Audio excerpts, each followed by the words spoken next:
Minister, Dublin North West, like many urban settings, has a mix of dated and modern accommodation. Over the years, there was a great expansion of areas such as Ballymun, Finglas, Santry, Whitehall, Glasnevin and Meekstown. These areas saw substantial growth in housing estates and contributed towards rapid growth in the population of North Dublin. Many of the older houses in such areas were constructed of brick or cavity blocks, and insulation was not even a consideration at the time of their construction. Houses these days are in general built to a high energy standard and require little work, if any, to improve their energy efficiency. The older houses, whether they are private residences or council-owned, are the houses most in need of retrofitting. Their method of construction results in excessive heat loss through the walls and roofs, and heating the house is both inefficient and costly to the resident.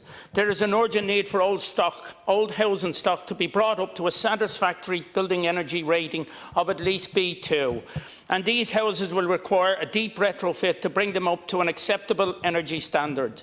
Studies have shown that Irish households consume more energy per household than the EU average.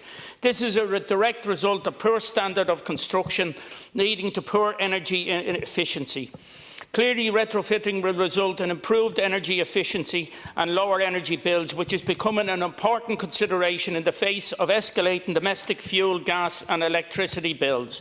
However, the rising cost of living means that many households on low incomes and privately owned homes will be less likely to be able to afford to retrofit.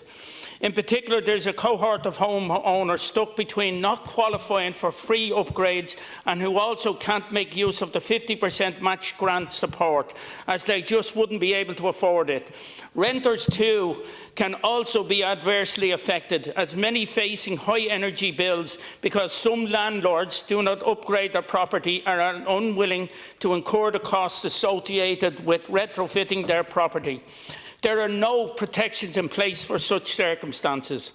I would also like to highlight inefficiency with the retrofitting programme itself. It is ridiculous that the funding for the retrofitting works programme for Dublin City stops in October and doesn't resume again in April. Months lost waiting on next year's scheme. It also means that contractors can be left without any confirmation of future contracts, and the Council can ill afford to lose such experienced workers. There also needs to be more joined-up thinking when councils are working in an area.